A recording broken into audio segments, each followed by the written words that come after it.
तो फिल्म की शुरुआत में हमें एक ताकतवर इंसान फिनिस्ट और उसके चेले एंडी को दिखाया जाता है। फिनिस्ट इस मर्तबा जंगल में एक ऐसे जाइंट पिग को पकड़ने आया था जो आए दिन गांव वालों की फसलों को नुकसान पहुंचाकर गांव वालों को तंग करता था। इस इतने बड़े पिग के सामने आकर भी बहादुर फिनिस्ट डरता नहीं और अपने साथी एंडी से कहता है, सबके लिए मैं हीरो हूँ और इसे कंट्रोल करके मैं अपनी पोजीशन बनाए रखना चाहता हूँ। वो आप अपना वेपन लिए इस पिग पर हमला शुरू कर देता है, पर इन छोटे हमलों का इस पिग पर कोई असर नहीं था। एंडी भी फिनिस्ट की मदद के लिए इस पिग के ऊपर अपने नेज़े से जब हमला करता है तो नेज़ा पिग के नाक के अंदर जाकर वो गुस्से में नींद से जाग जाता है। वो अपने गुस्से में एंडी को मारने के लिए बढ़ा ही कि फिनिस्ट उसे रोकने के लिए सामने आ गया। उसने पूरा जोर लगाया पर पिग को रोक ना पाया। उल्टा पिग ने ही अपने थोड़े से जोर से उसे हवा में उड़ा दिया और फिनिस्ट दोबारा आकर पिग के ऊपर ही गिर गया। पिग को कंट्रोल करने के लिए एंडी ने फिनिस्ट के पास एक रस्सी फेंकी जिसे फिनिस्ट ने पकड़ भी लिया, लेकिन अगले ही पल वो पिग उड़ने लगा था। फिनिस्ट ने इसी रस्सी को उस पिग के दोनों पंखों और उसके सींग के इर्द गिर्द बांधकर उसे अपने कंट्रोल में कर लिया और फिर उसे अपने इशारों पर उड़ाते हुए ले गया गांव के अंदर। और जब सबने देखा कि इतने बड़े पिग को भी फिनिस्ट ने अपने कंट्रोल में कर लिया था तो सारे अब फिनिस्ट के नारे लगाने लगे। इसी क्राउड के अंदर बाबा यागा नामी एक जादूगरनी भी थी जो फिनिस्ट से कहती है, अगर तुम्हारे अंदर इतना जोर है तो तुम साबित करके दिखाओ। मेरे घर के सामने वाली नदी में एक बहुत बड़ा पत्थर आ गया है जिससे पानी आगे नहीं जा पा रहा, अगर तुम उसे हटा दो तो मैं तुम्हारा टैलेंट मान जाऊंगी। फिनिस्ट ये बात अना पे ले लेता है कि मैंने इतने बड़े बड़े काम किए और तुम मुझे इतना सा काम करने को कह रही हो। वो अब अपने बहादुरी की किस्से सुनाने लगा तो यागा बोली, क्या पता इसमें से कितने असल हैं और कितने नकल। ये सुनकर सब हंसने लगे और फिनिस्ट गुस्से में चला गया अपने घर। उसे अब यागा पर बहुत गुस्सा आ रहा था। आज सब उसकी बहादुरी की तारीफ करने के बजाय उसका मजाक उड़ाने लगे थे। उसे अपनी इस बेइज्जती का बदला लेना था। उसे कुछ ऐसा करना था जिससे दोबारा सब उसकी वाहवाही करें। तो एंडी कहता है, हाँ एक रास्ता है, सामने वो जो टॉवर नजर आ रहा है ना, माना जाता है कि उसमें एक मॉन्स्टर ने एक बहुत ही खूबसूरत लड़की को कैद किया हुआ है। वो लड़की आम नहीं बल्कि एक शहजादी है। अगर आप उस मॉन्स्टर को मारकर उस शहजादी को आजाद करवा लें तो आपके किस्से पूरी दुनिया में मशहूर हो जाएंगे। बस फिर क्या था, फिनिस्ट ने इरादा कर लिया उस मॉन्स्टर से लड़ने का और रात होते ही अपने साथी एंडी के साथ उस टॉवर के लिए निकल गया। और यहाँ आकर उसने देखा कि पहले से ही बहुत सारे वॉरियर्स उसी मॉन्स्टर को हराने के लिए आए थे, लेकिन उन्हें नाम का कोई लालच नहीं था। उन्हें लालच था शहजादी का और दौलत का। वो फिनिस्ट से पूछते हैं कि अगर हम सबने मिलकर उस मॉन्स्टर को हरा दिया तो शहजादी किसको मिलेगी, जिस पर फिनिस्ट ने कहा कि मुझे शहजादी का कोई लालच नहीं। और इन लोगों ने डिसाइड कर लिया कि ये लोग इकट्ठे उस मॉन्स्टर से लड़ेंगे। लेकिन साइड पे जाकर फिनिस्ट ने एंडी को बताया कि मैं उस मॉन्स्टर को अकेले मारना चाहता हूँ, इसीलिए मैं सुबह नहीं अभी उस मॉन्स्टर को मारने के लिए उस टॉवर में जाऊंगा। ये कहकर वो टॉवर की एक खिड़की से टॉवर के अंदर चला गया, जहाँ जाते ही उसे सबसे पहले वो खूबसूरत सी शहजादी दिख गई। लड़की फिनिस्ट को देखते ही उससे कहती है, तुम भी मरने के लिए आ गए, जिस पर फिनिस्ट ने कहा, नहीं मैं तुम्हें यहाँ से बचाने आया हूँ। ये सुनते ही वो लड़की भागकर अंदर चली जाती है। उस लड़की को रोकने के लिए फिनिस्ट उसका हाथ पकड़ लेता है और वो लड़की जल्दी से अपना हाथ छुड़वाकर एक टॉवर के पीछे चली जाती है। और पीछे से ही तभी अचानक कोई सांप फिनिस्ट के ऊपर हमला कर देता है। फिनिस्ट भी इस सांप से लड़ने लग जाता है, लेकिन कुछ ही सेकंड बाद रिवील होता है कि ये कोई आम सांप नहीं था, ये असल में उस मॉन्स्टर की दुम थी जिससे लड़ने के लिए फिनिस्ट यहाँ आया था। ये देखते हुए वो पहले इस मॉन्स्टर के ऊपर काफी सारे वार करता है, लेकिन जब सारे वार से हार जाता है तब वो मॉन्स्टर की दुम को यानी सांप वाले मुंह को पकड़ लेता है और अपनी पूरी ताकत लगाते हुए उस सांप के मुंह को चीरने की कोशिश करता है। और यहाँ पर वो सांप अपना जहर उसकी आंखों में उगल देता है, जिसकी वजह से अब फिनिस्ट को नजर आना बंद हो गया था। वो अंधा हो गया था। अंधा होने के बाद भी फिनिस्ट हार नहीं मानता और अपने पाँव से टटोलते हुए अपना वेपन ढूंढ लेता है और दोबारा से उस मॉन्स्टर के ऊपर हमला करता है। लेकिन मॉन्स्टर तो अब जैसे सामने से गायब हो चुका था। फिनिस्ट हमला कर करके इस टॉवर को तोड़ने लग गया। टॉवर टूटने की आवाज से तो सारे के सारे वॉरियर्स भी उठ खड़े हुए और फौरन से टॉवर वाले मलबे पे आए।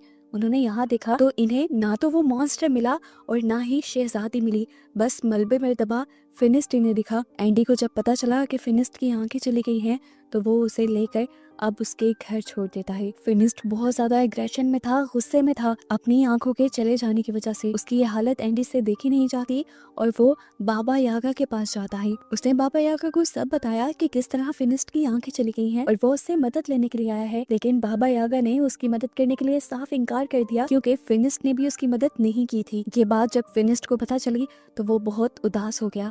वक्त गुजरता रहा और एंडी ने भी उसके पास आना अब कम कर दिया था। वो अपने सारे काम किसी तरह करता था, बाहर जाकर फल भी खरीद के लाता था, लेकिन रास्ते में ही बच्चे उसका फल चुरा लिया करते थे क्योंकि उसे नजर तो आता नहीं था। अब तो उसके पैसे भी खत्म होने लगे थे। एक दिन जब एंडी उसके घर आया तो उसने गुस्से में एंडी को खुद ही कह दिया कि तुम्हारे लिए मेरे पास कोई काम नहीं, तुम चाहो तो अपना दूसरा काम ढूंढ लो।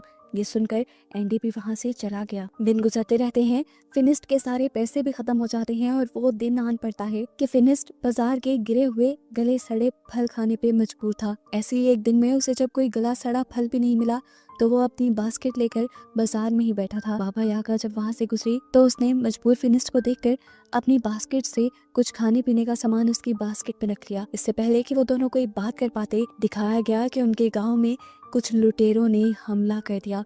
ये लुटेरे यहाँ पे धड़ाधड़ लोगों को मार रहे थे। फिनिस्ट चाहे देख नहीं सकता था लेकिन वो सुन रहा था कि कैसे लोग मर रहे थे, तड़प रहे थे। अब जैसे ही लुटेरे उसके भी पास आते हैं तो वो लुटेरों की आवाज सुनकर उनके ऊपर हमला कर देता है। देख ना पाने के बावजूद भी उनकी आहटें सुन सुनकर वो एक वक्त में 2 से 3 डाकुओं से लड़ रहा था। ये देखते हुए दूसरा डाकू जो कि घोड़े पे सवार था वो फिनिस्ट को काबू करने के लिए उसके ऊपर रस्सी फेंकता है, लेकिन फिनिस्ट उसी की रस्सी पकड़कर उसी को घोड़े से नीचे उतार देता है। उसने इसे भी अपनी तरफ खींच के खूब धुलाई की और अब डाकुओं ने उसे कंट्रोल करने के लिए पीछे से उसके ऊपर वार किया और वो वहीं पर बेहोश हो गया। उसे होश आया तो वो एक जहाज में था। उसके गर्दन और हाथों को लकड़ी में बंद किया गया था उसे कंट्रोल करने के लिए, और दिखाया गया कि इसी जहाज में उनके साथ बाबा यागा और गांव के और लोग भी थे। कुछ देर बाद यहाँ पर एंडी भी आ जाता है जो यहाँ आजाद घूम रहा था। बाबा यागा ने उससे पूछा, तुम आजाद कैसे? एंडी ने बताया, मैंने इन डाकुओं को यकीन दिलाया है कि मैं उनकी मदद कर सकता हूँ और मैं उनके लिए तुम पर भी निगरानी रखूंगा, इसीलिए मैं आजाद हूँ। इस टाइम उसके पास एक सोने का चिराग भी था जो वो डाकुओं से चुरा कर लाया था और इन सबको दिखा रहा था। वो कहता है कि मैं इसको बेचकर पैसे कमाऊंगा। जैसे ही वो इसे साफ करने के लिए रगड़ने लगा तो उसमें से एक जिन बाहर निकल आया जिसे देखकर सब लोग डर गए, यहाँ तक कि खुद एंडी भी। नीचे का शोर सुनकर ऊपर से जब एक डाकू नीचे आया तो जिन ने उसे एक पंच लगाते हुए वापस ऊपर गिरा दिया। इसके बाद चिराग का जिन जब एंडी के पास जाता है उससे उसकी ख्वाहिश पूछने के लिए तो एंडी उसे कहता है कि वापस चिराग के अंदर चले जाओ। जिनके वापस चिराग में जाते ही ऊपर से एक डाकू आकर एंडी के गले पे तलवार रखते हुए उससे अपना चिराग वापस ले लेता है। खैर कुछ देर बाद दिखाया जाता है कि ये लोग अरब पहुंच गए थे। डाकुओं ने अब इन सारे गुलामों को बेचने के लिए खड़ा कर दिया। वहाँ से एक नकाबपोश आदमी गुजरा जिसने बाबा यागा, एंडी और फिनिस्ट को खरीद लिया। वो इन्हें लेकर अपने महल आ गया जहाँ आकर ये लोग हैरान हो गए। इतने बड़े महल में रोबोट्स काम कर रहे थे और ये बहुत पुराना जमाना था। फिर उस अमीर आदमी ने अपने मुंह से नकाब हटाया और इन लोगों से कहा, हैरान मत हो, मैं एक साइंटिस्ट हूँ और ये रोबोट्स मैंने ही इन्वेंट किए हैं, मैंने ही बनाए हैं। मैंने और भी बहुत सारी ऐसी मशीन्स बनाई हैं जिनसे इंसानों का भला हो सके और उनका काम आसान हो सके।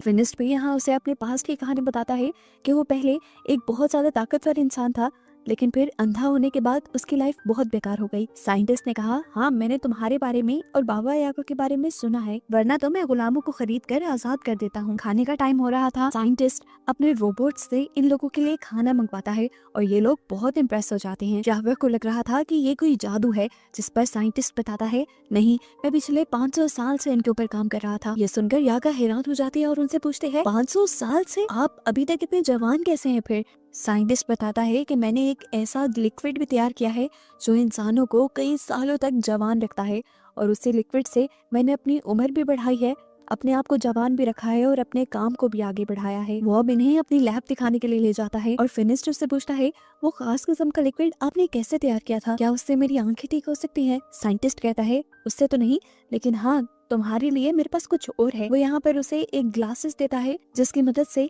एकदम से सारा कुछ फिनिस्ट को नजर आने लग गया था। इससे वो बहुत ज्यादा खुश हुआ। साइंटिस्ट अब इन लोगों से कहता है साइंस के जरिए कुछ भी करना पॉसिबल है, और जो लोग जादू का इस्तेमाल करते हैं और जादुई चीजें इस्तेमाल करते हैं वो दुनिया को नुकसान पहुंचाते हैं, और उन नुकसान पहुंचाने वाली चीजों को खत्म करने के लिए भी मैंने एक मशीन बनाई है। उनका एग्जाम्पल देने के लिए वो अब वो चिराग निकाल लेता है जो उसने लुटेरों से खरीदा था। यागा ने उसे वार्न भी किया कि तुम इससे दूर रहो, लेकिन साइंटिस्ट डरा नहीं और उसने चिराग को घिस दिया जिसमें से जीनी बाहर निकला, और फिर उसने अपनी मशीन ऑन कर दी जिस मशीन ने घूमते हुए जीनी को अपने अंदर सक कर लिया था। उसके खत्म होते ही साइंटिस्ट उन लोगों से कहता है देखो मैंने इस जीनी को भी खत्म कर दिया। रात होने पर अब इस साइंटिस्ट को पता चलता है कि एक अजीब सा मॉन्स्टर उनके करीब की पहाड़ियों में देखा गया है जो आम इंसानों को नुकसान पहुंचा सकता है और अब उसे पकड़ना ही होगा। ये बात जब वो फिनिस्ट को बताता है कि उसका शेर जैसा मुंह है और दुम उसकी किसी सांप की तरह है, तो फिनिस्ट समझ गया ये वही है जिससे वो सामना करके आया था। उसने साइंटिस्ट से कहा मैं जरूर आपके साथ इस मिशन में जाऊंगा क्योंकि मुझे अपना एक पुराना उधार चुकाना है। लेकिन साइंटिस्ट फिनिस्ट को खतरे में नहीं डालना चाहता था। तब फिनिस्ट ने कहा आप मेरी फिक्र मत करें, मैंने भी तो आपका एहसान उतारना है, चलो फिर ऐसे ही सही। ये सुनकर साइंटिस्ट उसे एक ऐसा बॉक्स दिखाते हैं जिसको मॉन्स्टर के करीब करके लीवर घुमाने पर मॉन्स्टर खुद ब खुद इस बॉक्स के अंदर कैद हो जाता। रात होने पर दिखाया जाता है कि चुपके से बाबा यागा साइंटिस्ट भी लैब के अंदर जा घुसी। असल में वो जवान होने वाला सीरम चुराना चाहती थी, लेकिन साइंटिस्ट ने उसे पकड़ लिया और कहा कि अगर तुम वाकई ही उस मॉन्स्टर को लाने में कामयाब हो गए तो उस सीरम का कुछ हिस्सा मैं तुम्हें भी दे दूंगा। सुबह जब ये लोग तैयार थे तो साइंटिस्ट ने इन्हें अपना गोल उड़ने वाला प्लेन दिखाया जो उस टाइम की बहुत अच्छी क्रिएशन थी। वो इन्हें इसे चलाना सिखाता है और बताता है कि इसके जरिए वो कुछ ही मिनट में लंबा फासला तय कर लेंगे। जाने से पहले साइंटिस्ट ने उन्हें ये भी कहा था कि मुझे वो मॉन्स्टर जिंदा चाहिए, उसे मारकर यहाँ नहीं लेके आना। यहाँ पर साइंटिस्ट फिनिस्ट को फिनिस्ट का हथियार भी देते हैं जिसे अब उन्होंने बहुत एडवांस बना दिया था। इसके बटन दबाने पे इसके अंदर से नई नई चीजें निकल रही थी जिससे फिनिस्ट और भी ज्यादा खुश हो गया। ये लोग अब उस प्लेन में बैठ के सफर शुरू कर देते हैं और प्लेन जल्द ही इन्हें उस पहाड़ी तक पहुंचा देता है जहाँ पर वो मॉन्स्टर था। काफी देर ढूंढने के बाद आखिरकार फिनिस्ट को उस मॉन्स्टर के पाँव के निशान दिख जाते हैं। वो निशान एक गार के अंदर जा रहे थे जिसके सामने वो अपना बॉक्स रख देता है जिसमें उसने मॉन्स्टर को कैद करना था। अब फिनिस्ट को तो सिर्फ उसे ट्रैप करना था, इसीलिए वो बड़े मजे से अंदर गया और अपने वेपन का बटन दबाते हुए उसने सिर्फ मॉन्स्टर को ललकारा। मॉन्स्टर को चोट पहुंचाकर वो बाहर आ गया। कुछ जब वो तेजी से बाहर निकल रहा था तो गलती से उसका सर एक दरख्त से टकराने की वजह से वो बेहोश हो गया और मॉन्स्टर भी अब अपनी गार से बाहर निकल आया। इससे पहले कि वो मॉन्स्टर फिनिस्ट को नुकसान पहुंचाता, मॉन्स्टर के बाहर निकलते ही बाबा यागा जल्दी से उस बॉक्स का लीवर दबा देती है जिसमें से बहुत सारी चेन्स निकलकर उस मॉन्स्टर को पकड़कर अपने अंदर कैद कर लेती हैं और बाबा यागा ही फिर दोबारा लीवर दबाकर इस पिंजरे को बंद कर देती है।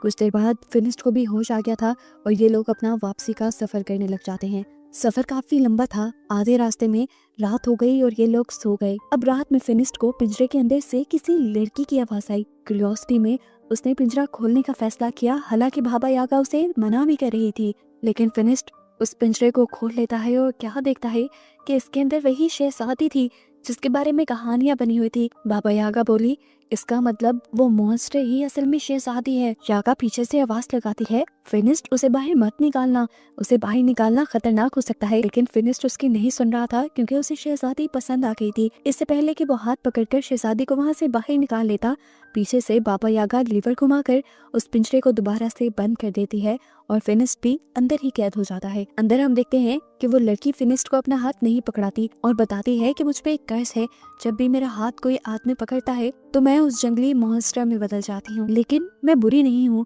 मैं जल्दी किसी को नुकसान नहीं पहुँचाती तब तक कोई मुझे नुकसान पहुंचाने की कोशिश ना करे और मेरी वजह से किसी को नुकसान ना हो, इसलिए मैं दूर पहाड़ों पर रहती हूँ, लेकिन कहीं भी इंसान मुझे जिंदा जीने ही नहीं देते। नेक्स्ट सीन में हम साइंटिस्ट को देखते हैं जिसने एक किसान की बिल्ली चुराई थी। किसान उससे भीख मांगने लगा कि बिल्ली कुछ नहीं बिगाड़ती हमारा, हमें फायदा ही देती है। रात में ये बिल्ली रोशन हो जाती है जिससे हमारा घर जगमगाता है। लेकिन किसान की बात कोई नहीं सुनता और साइंटिस्ट उसकी बिल्ली को ले जाकर उसी मशीन के नीचे रख देते हैं जो किसी भी चीज की जादुई ताकत खींच लेती है और इस तरह उस मशीन ने इस बिल्ली की जादुई ताकत भी खींच ली और उस बिल्ली के जादू से जितना भी सीरम निकलता है उसे जाकर अपने लॉकर में रख देता है, जहां हमें देखने को मिला कि उसने पहले से ही बहुत सारा सीरम इकट्ठा किया हुआ था। यहाँ पर फिनिस्ट और शहजादी को एक दूसरे से प्यार होने लगा है। बाबा यागा और एंडी उन्हें लेकर आ रहे हैं साइंटिस्ट के पास।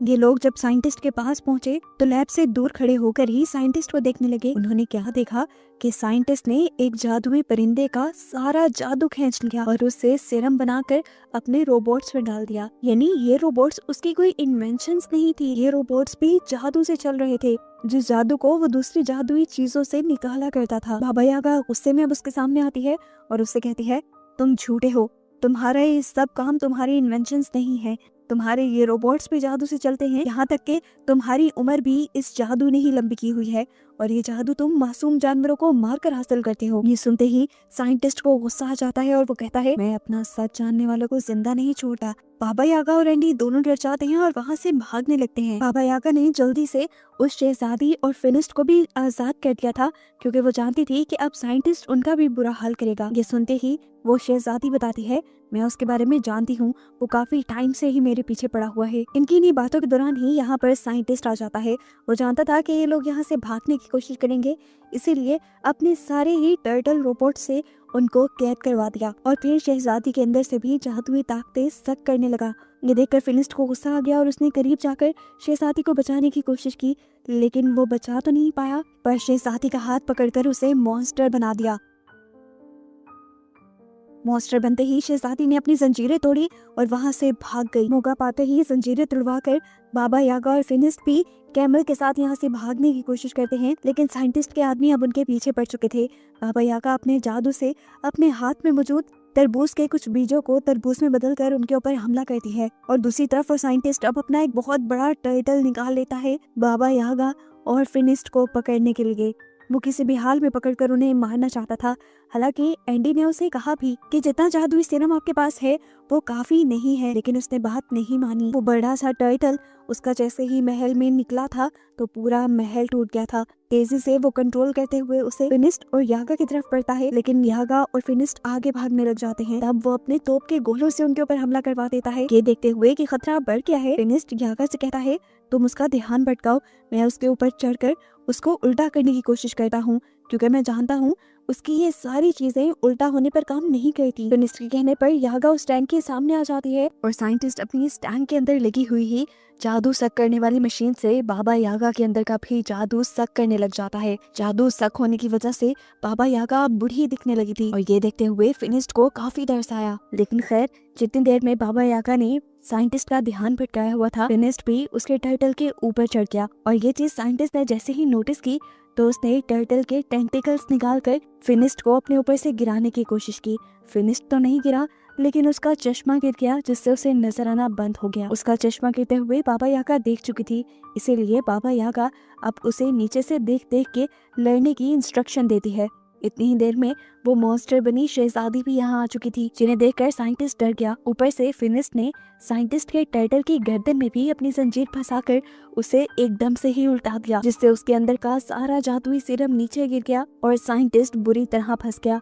अपने आप को बचाने के लिए वो अपने जादुई पंखों से उड़ना तो चाहता था, लेकिन उड़ भी नहीं पाया और अपने ही जादुई सीरम में गिरकर मर गया। यहाँ दिखाया गया कि ज्यादा जोर लगाने की वजह से फिनिस्ट भी बेहोश हो चुका था। शहजादी उसको ऐसे गिरा हुआ देखकर रोने लगी क्योंकि अब शहजादी को उससे प्यार हो गया था। उसके आंसू जैसे ही फिनिस्ट की आंखों पर गिरे तो फिनिस्ट को होश भी आ गया और सरप्राइजिंगली उसकी नजर भी वापस ठीक हो गई। यहाँ पर फिनिस्ट उससे अपने प्यार का इजहार करता है और हमेशा साथ रहने को कहता है, लेकिन शहजादी उसे बताती है कि कर्ज की वजह से मैं तुम्हारे साथ रहना नहीं चाहती, हालांकि मैं लाख ऐसा चाहूंगी तो। फिनिस्ट उदास हो जाता है और अपने बाकी साथियों के साथ अपने गांव वापस आ जाता है। वो अभी भी शहजादी की याद में पागल हो रहा था, जबकि यहाँ दिखाया गया कि बाबा यागा दोबारा से जवान होने की रेसिपी ढूंढ रही थी और तभी उसे कर्ज हुई शहजादी के कर्ज को ठीक करने का एक तरीका मिल जाता है।